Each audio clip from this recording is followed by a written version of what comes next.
It's now been a week since I was confined to this small wide room. 7 days spent trapped in a room furnished with nothing more than a simple bed and a small desk. 1 week isn't a terribly long time, all in the grand scheme of things, I'm aware.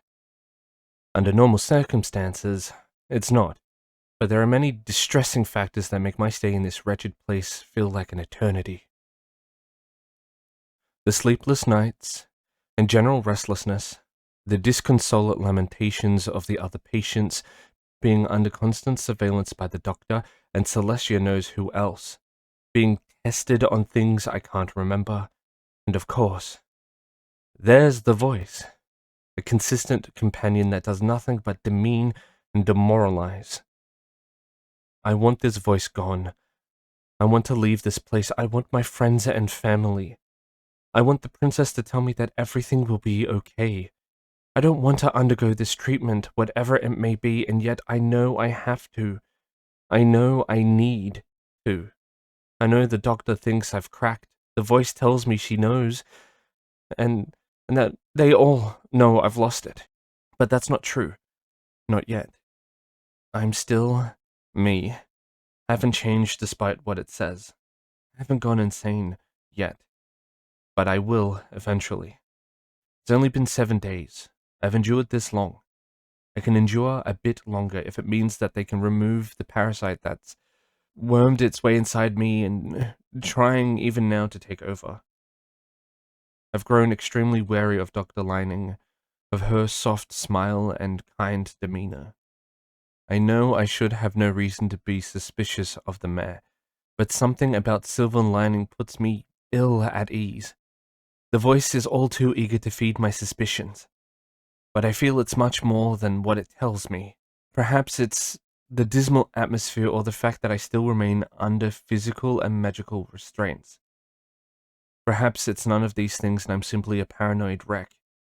Still, I feel as though the doctor is hiding something from me, something beyond the crime that I'm unable to remember. Still, if she can succeed where I failed, if she can fix what I couldn't and make the voice disappear for good, then I'm more than willing to toss every single one of my suspicions aside. This is what I tell myself over and over again, but as the doctor enters my little white prison on the 7th day, all my convictions turn to doubt. Something has clearly changed. The mare's expression, once so warm and assuring, has turned to stone. Her tone is cold and distant and professional as she orders me to follow her and the 2 orderlies that stand beside her. I follow her out of my prison and down the hall, having no choice but to do so. She leads me deeper into what I can only assume are the depths of the hospital, passing one room after another. We continue to move from corridor to corridor, turning left and right, heading through closed doors and descending down surprisingly steep stairways. This repeats again and again until I feel I'm lost in a never-ending maze of off-white plaster walls and fulgent fluorescent lights. The number of busy staff members roaming the halls dwindles noticeably the deeper we go until almost no pony remains but myself, Dr. Lining, and the 2 stolid stallions following dutifully behind. A somber and uncomfortable silence hangs in the air, and the halls soon become entirely too silent. It's only now that I notice the lack of walls and howls and laughter associated with mentally ill patients. We pass by several numbered doors to rooms presumably occupied by sick ponies, and yet I hear nothing but the eerie echo of our hoofsteps against the cold white linoleum floor. I'm unsure of how much time passes during our somber march, the concept itself seemingly lost somewhere amidst the many hallways. Eventually, however, we reach our destination and my frankly disorienting journey comes to an end. Unease keeps my mouth shut as we make our way down the final sets of steps and into the final brightly lit corridor, at the end of which lies a single door made of hollow grey metal. It's an unassuming sort of door, the kind you find in any facility. I've seen many like it on the way here, as I ponder the mystery of what awaits me just ahead. I'm told by Dr. Lining that my treatment is to be administered within the room that lies beyond that door. Countless questions come to mind then, each threatening to spill forth from my lips in a nervous torrent. But before I can give voice to any of them, however, the two imposing attendants step past me.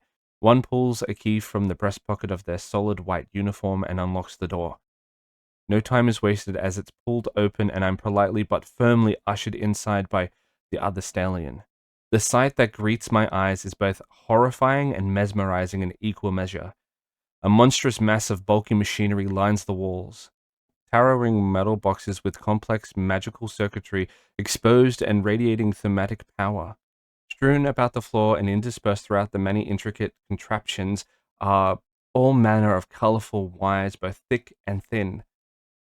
Amidst it all, in the center of the small room, and connected to the many machines by those colorful wires, is a chair. The chair is a strange and daunting sort of thing adorned with metal clasps, no doubt meant to hold all four legs in place. A wave of terror suddenly grips me at the sight of it all, and I can't help but take a few fearful steps back. I'm reminded vaguely of my own private laboratory, housed within the tower I occasionally called home back in Canterlot Castle.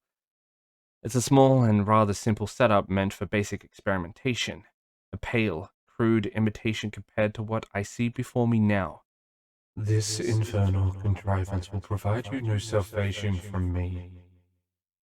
All that await you should you take your place in that chair is pain and misery and madness. The voice and I are for once in agreement. This is nothing like the laboratory in the tower. There's something sinister at work here in this room, and I want no part, but my protests, of course, go unheeded by Dr. Lining.